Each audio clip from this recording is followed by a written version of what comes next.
मोटा मोटी कह सकते हैं कि पिछले 30-35 सालों के शासन में बिहार का गोपालगंज जिला या तो मुख्य तौर पे सत्ता में रहा है या फिर मतलब प्रतिपक्ष में रहा है।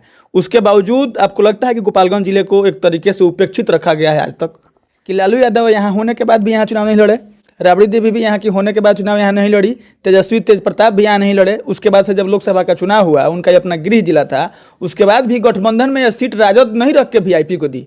तो ऐसा नहीं लगता है कि एक तरह से उपेक्षित रखा गया इस जिला को? कहीं कोई उपेक्षित। नालंदा जिला नीतीश कुमार, लालू यादव गोपालगंज जिला, दोनों में अगर मतलब अंतर देखते हैं तो आपको क्या लगता है कि माने ज़्यादा डेवलपमेंट वहाँ हुआ है या फिर यहाँ हुआ है? 14 में मोदी जी के लिए वो काम किए थे, बात हम मानते हैं, लेकिन 15 में तुरंत आपके लिए काम किए थे बिहार में आके। उसके बाद से 10 राज्यों में जहां मतलब बीजेपी की सरकार हारी है, चाहे वह बंगाल है, चाहे दिल्ली है, चाहे पंजाब है, उन सब में आपके विचारधारा वाली पार्टियों से मिल करके वह काम किए हैं। तो कैसे कहिएगा कि उनको जिताने के लिए आए हैं? देहात में चर्चा हो रहा है कि 2 अक्टूबर के बाद राजनीति में एक नया भूचाल आएगा और नए नए भूत उपटेंगे।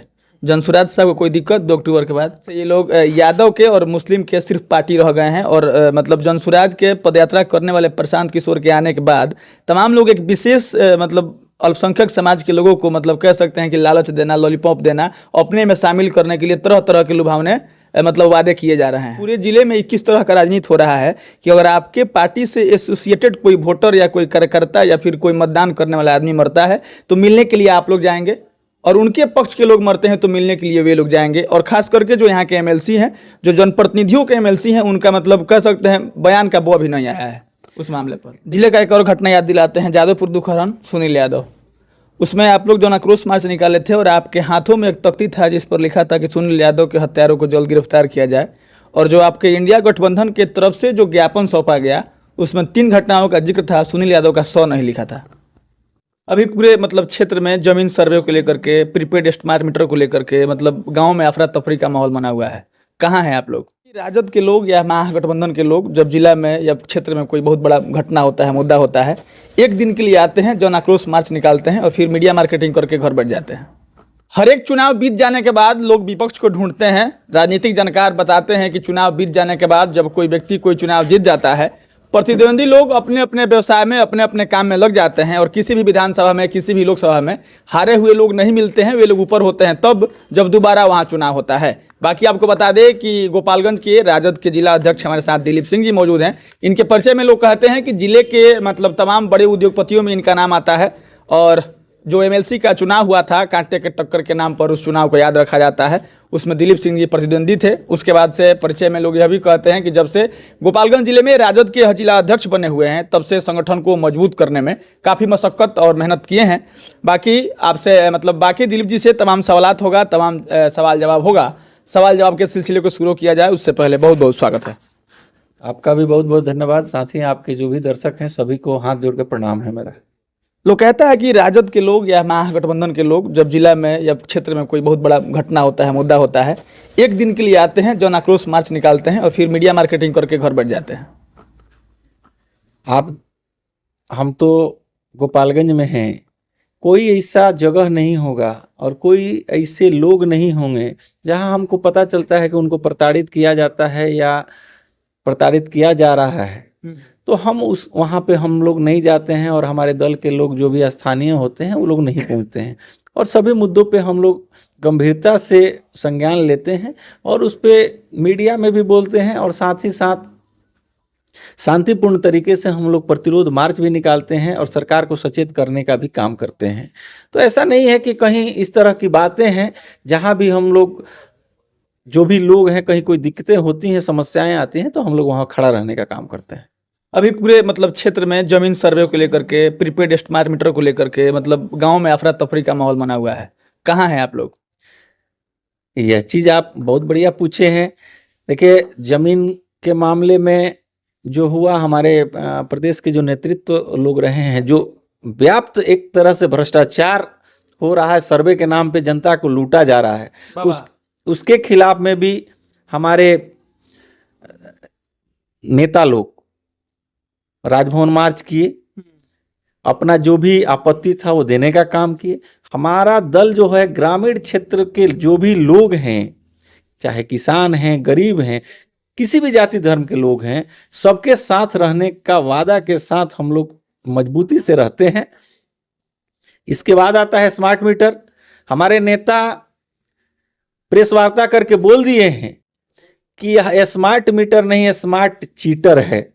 और इस पर आपके चैनल के माध्यम से हम बता देना चाहते हैं कि पूरे बिहार में सभी प्रखंड मुख्यालय में 1 तारीख को महाधरना का आयोजन हमारी पार्टी ने किया है। मतलब इसी एक को 1 अक्टूबर को सभी प्रखंड मुख्यालय पे धरने का कार्यक्रम है। स्मार्ट मीटर, ये जो चीटर मीटर है, स्मार्ट चीटर जो है, उसके विरुद्ध में हम लोग दृढ़ संकल्पित हैं कि जब तक सरकार इसको वापस नहीं लेता है तब तक हम लोग आंदोलन करते रहेंगे। उसका आगाज 1 अक्टूबर को होगा और जरूरत पड़ेगा तो हमारी पार्टी सड़क तक उतरेगी। आप देख लीजिए, स्मार्ट मीटर में पैसा भरवाए गायब। एक गरीब अगर रात को सोता है, 12 बजे रात में उसका पैसा खत्म हो जाता है, बेचारे का पंखा नहीं चलता है। यह गरीबों के साथ, ग्रामीण क्षेत्र के जो भी लोग हैं सबके साथ यह अन्याय है।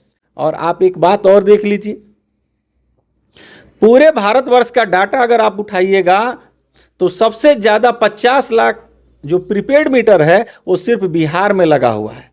उत्तर प्रदेश जैसे बड़े प्रदेश में मात्र अभी तक 12 लाख स्मार्ट मीटर लगा है और वहां के लोगों ने विरोध किया, वहां रुक गया।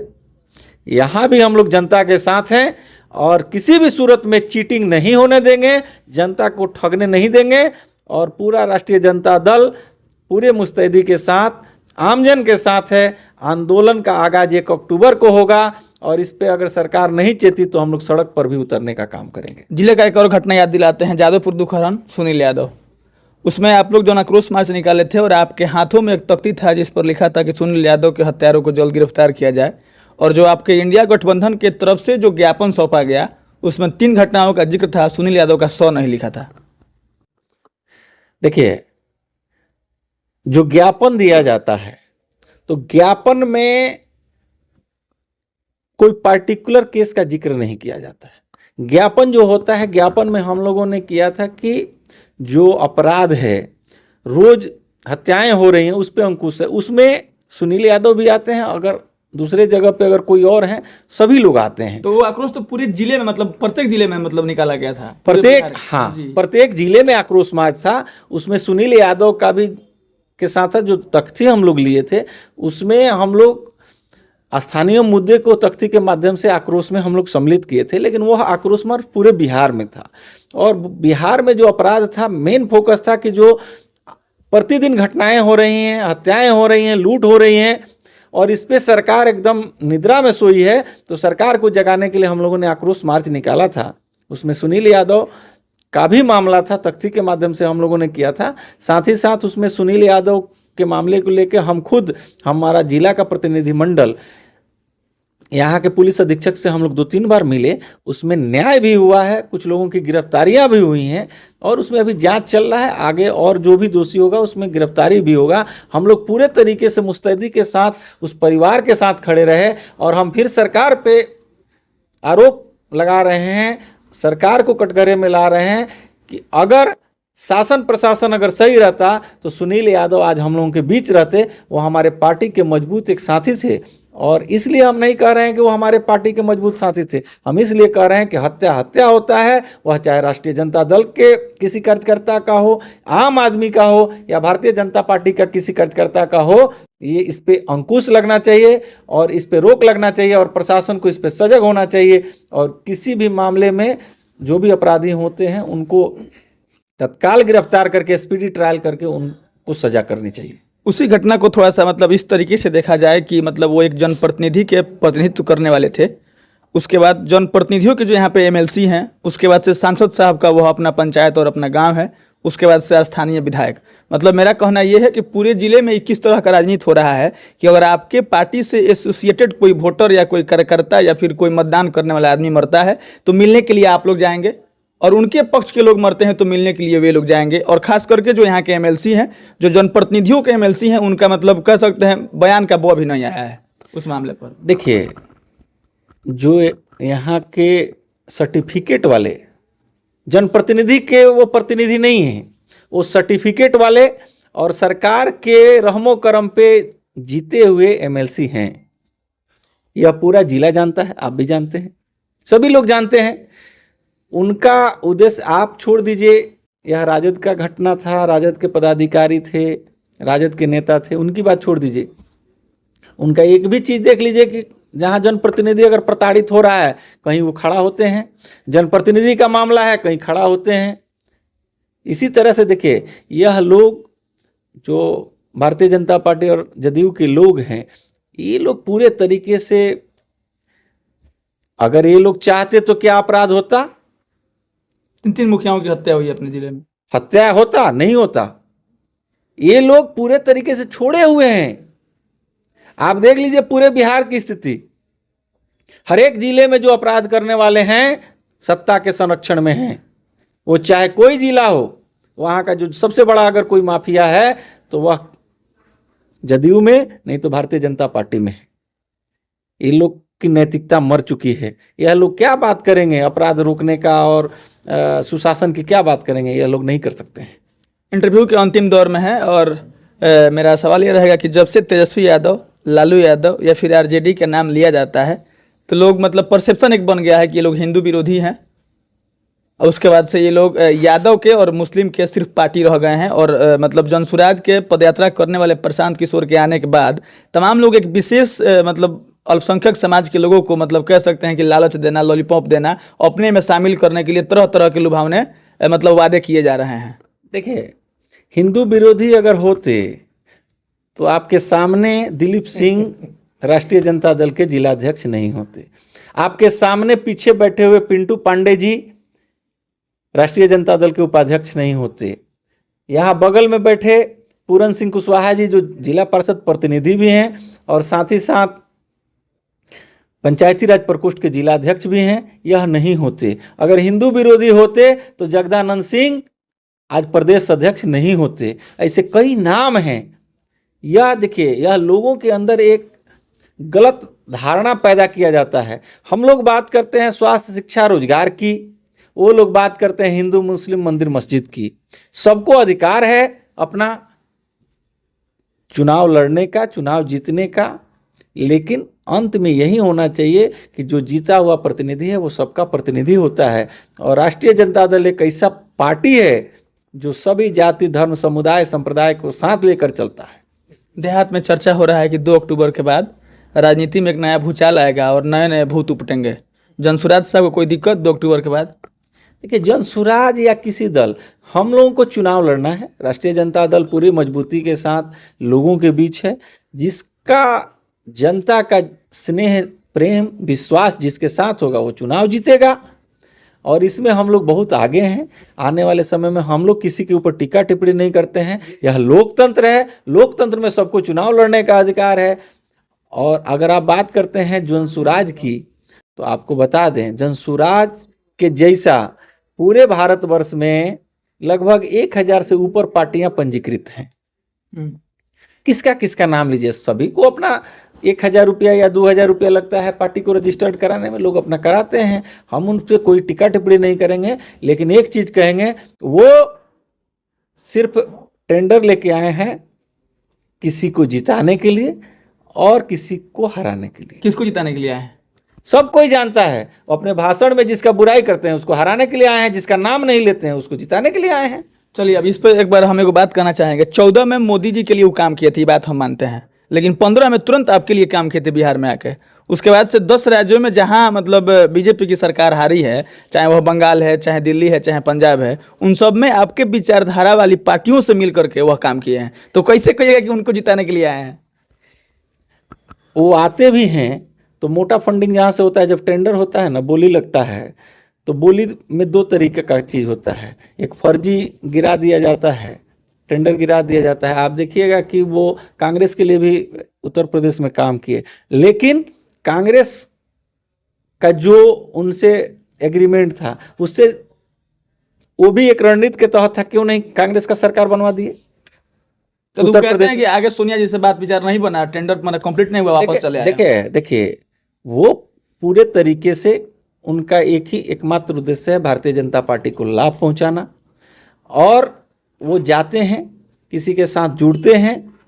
पहले की बात बोल रहे हैं, अभी तो दूसरा स्ट्रेटजी पे वो बिजनेस कर रहे हैं। पहले वो स्ट्रेटजी बनाते थे, लोगो बनाते थे, स्लोगन बनाते थे, रणनीति बनाते थे, चुनाव जिताने का काम करते थे। अब उसके बाद वो हो गए कि हम आपके साथ हैं और आपको ऐसा ऐसा स्ट्रेटजी दे देंगे कि आप हार जाइएगा, तो भी वो विपक्ष वाला जीत जाएगा। अभी वो इस स्ट्रेटजी पे हैं कि अपना खुद का पार्टी बनाए और पार्टी बनाकर और किसी एक को क्षति पहुंचा देंगे, उनका सोचना है। लेकिन जनता मूर्ख नहीं है, लोग आमजन जो है होशियार है और उनका सब रणनीति फेल हो जाएगा। और रणनीति फेल होते गया वो अपना, हम कह रहे हैं कि अगर वो चुनाव के मैदान में अगर आ रहे हैं, क्या उनको 20 साल का शासन नहीं दिखता है? क्या उनको 10 साल का केंद्र का शासन नहीं दिखता है? जो बुराई है, जो बच्चा 2004 में जन्म लिया होगा, आज 21 साल का हो गया, एक ही मुख्यमंत्री को देखते रहा, नीतीश कुमार को। आप उस बच्चे को अगर कहते हैं और उस बच्चे से कहलाते हैं लालू यादव ने काम नहीं किया, लालू यादव ने काम नहीं किया, क्या मतलब है भाई? आप 20 साल से आप बिहार की सत्ता में हैं, 10 साल से आप केंद्र की सत्ता में हैं, आपके पास इतने शब्द होने चाहिए, आपको अपना उपलब्धि बताने के लिए इतने शब्द होने चाहिए कि आपका भाषण का समय कम पड़ जाएगा। अंतिम एक दो बात और, पहला ये कि पिछले मतलब अब तक के रिकॉर्ड में गोपालगंज जिला पूरे बिहार में ऐसा जिला था जो सबसे अधिक दिन तक सत्ता चलाया था बिहार में, मतलब 17.5 साल तक, इंक्लूडिंग गफूर साहब। अब नीतीश कुमार जी धीरे धीरे उसको क्रॉस कर रहे हैं, मतलब 18 उनका क्रॉस हो रहा है। और मोटा मोटी कह सकते हैं कि पिछले 30-35 सालों के शासन में बिहार का गोपालगंज जिला या तो मुख्य तौर पे सत्ता में रहा है या फिर मतलब प्रतिपक्ष में रहा है। उसके बावजूद आपको लगता है कि गोपालगंज जिले को एक तरीके से उपेक्षित रखा गया है आज तक? देखिए, जब तक लालू जी थे निश्चित रूप से बिहार में विकास हुआ, गोपालगंज में भी विकास हुआ। जब रेल मंत्री थे उस समय भी विकास हुआ। आपका रेल मंडल से लेके नई रेल लाइन योजना से लेके बहुत सारा चीज़ है। जब तेजस्वी जी 17 महीना के लिए सत्ता में आए, थावे मंदिर का जीर्णोद्धार हुआ, मेडिकल कॉलेज की स्थापना हुई, ट्रामा सेंटर हुआ, यहाँ सदर अस्पताल हुआ, बहुत सारा चीज़ जो गोपालगंज के लिए लगभग 1000 करोड़ से ऊपर की राशि 17 महीने में उन्होंने दिया। और जो उन्होंने वादा किया था नौकरी देने का, नौकरी के मामले में भी पूरे बिहार में कोई ऐसा गांव नहीं होगा जिस गांव में एक उनका दिया हुआ सरकारी नौकरी कोई नहीं हो, मात्र 17 महीना में। यह निश्चित रूप से उपलब्धि रहा है। और अगर उसको देखा जाए तो गोपालगंज के भी हर गांव में अगर कोई सरकारी नौकरी अगर कोई प्राप्त किया है तो वह उसका अगर श्रेय किसी को जाता है वो तो तेजस्वी यादव को जाता है। उसके बाद से मेरा अंतिम सवाल रहेगा लगभग कि नीतीश कुमार जिस जिले से आते हैं, लालू यादव जिस जिले से आते हैं, लोग कहता है कि लालू यादव राजनीति के धुरंधर रहे हैं। आप लोग भी कई बार आरोप लगाए हैं कि जब भी चुनाव आता है लोग समझते हैं कि अगर लालू यादव चुनाव में जेल से बाहर रहे तो राजनीति प्रभावित होगा, इसलिए विपक्ष के लोग मिल करके और फिर उनको जेल में डलवा देते हैं। तो नालंदा जिला नीतीश कुमार, लालू यादव गोपालगंज जिला, दोनों में अगर मतलब अंतर देखते हैं तो आपको क्या लगता है कि माने ज़्यादा डेवलपमेंट वहाँ हुआ है या फिर यहाँ हुआ है? नहीं, देखिए, हमारे नेता जो रहे, लालू यादव जी चाहे मान लीजिए राबड़ी जी रहें या तेजस्वी जी रहे, अगर आप बिहार के मुख्यमंत्री रहे हैं या उप मुख्यमंत्री रहे हैं तो आपका पूरा प्राथमिकता में होता है कि आप पूरे बिहार के मुख्यमंत्री हैं, ना कि नालंदा के मुख्यमंत्री हैं। तो अगर कोई भी अगर उस मुख्यमंत्री के पद पे रहते हुए अगर सिर्फ अपने जिले का अगर विकास ज़्यादा करता है तो कहीं ना कहीं पूरे बिहार के साथ नाइंसाफ़ी है। विकिपीडिया कहता है कि उस जिला के हर एक घर में सरकारी नौकरी दिया गया है नालंदा। ऐसा नहीं है। आप अगर ऐसा रहता, कहाँ टेंडर हुआ, कहाँ इस तरह से हुआ कि वहाँ नौकरी हो गया? देखिए, नौकरी जब होगा तो सभी का होगा। निश्चित रूप से वहाँ पे उस गांव में जिस गांव के होंगे नौकरी प्राप्त लोग किए होंगे, लोग शिक्षित हुए होंगे, ये अलग बात है। लेकिन अगर 2005 से अभी तक का अगर आंकड़ा देखिएगा तो वर्ल्ड रिकॉर्ड भी बनाए हैं तेजस्वी यादव जी। एक दिन में 1,20,352 नौकरियां देने का। 2,20,352 नौकरी देने का वर्ल्ड रिकॉर्ड भी बनाए हैं एक उप मुख्यमंत्री के तौर पे। ये सवाल हम बार बार इसलिए कर रहे हैं, उपेक्षित होने का मतलब गोपालगंज जिला को एक तरीके से खूब तरीका से इग्नोर किया गया, इसलिए कह रहे हैं कि लालू यादव यहाँ होने के बाद भी यहाँ चुनाव नहीं लड़े, राबड़ी देवी भी यहाँ की होने के बाद चुनाव यहाँ नहीं लड़ी, तेजस्वी तेज प्रताप भी यहाँ नहीं लड़े। उसके बाद से जब लोकसभा का चुनाव हुआ, उनका ये अपना गृह जिला था, उसके बाद भी गठबंधन में यह सीट राजद नहीं रख के वीआईपी को दी।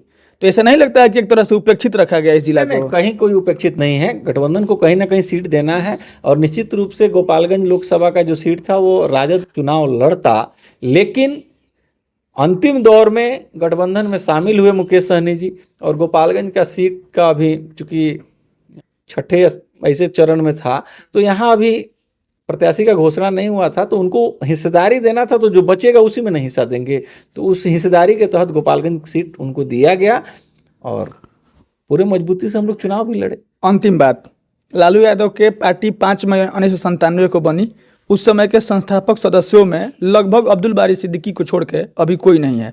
रामकृपाल यादव हो, नंदकिशोर यादव हो, पप्पू यादव हो, साधु यादव हो, उसके बाद से रघुवंश बाबू हों, ये तमाम लोग उनके साथ नहीं रहे हैं। आपको नहीं लगता है कि आरजेडी के लोग माने उनके नेतृत्व में यह क्षमता नहीं रही है कि अपने लोगों को सहेज के रख सकें? रघुवंश बाबू का तो देहांत हो गया, तो कैसे सहेज के रखेंगे?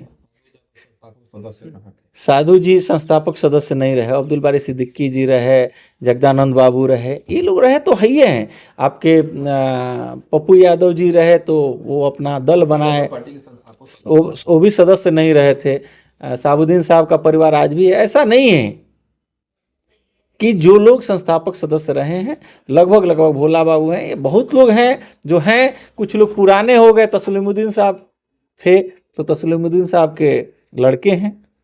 अंतिम बात, लोग मतलब आप भी कई बार कहे हैं कि पार्टी अगर मुझे कहीं जगह देगी तो चुनाव लड़ेंगे।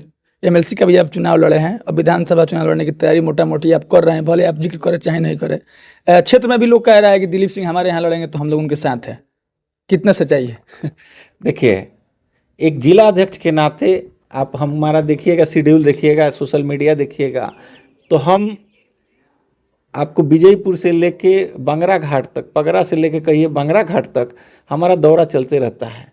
क्योंकि एक जिला अध्यक्ष के नाते हमारा पूरे जिले का जिम्मेवारी हमारा है कि यहाँ संगठन में जो भी चीज़ होता है मजबूती के लिए हम लोग काम करते हैं। जहाँ भी अगर हमारे लोगों को समस्याएं आती हैं वहाँ हम लोग खड़ा रहते हैं, वहाँ पे जो भी बैठक करना होता है, सब जो भी ज़रूरत चीज़ होता है सब हम लोग करने का काम करते हैं।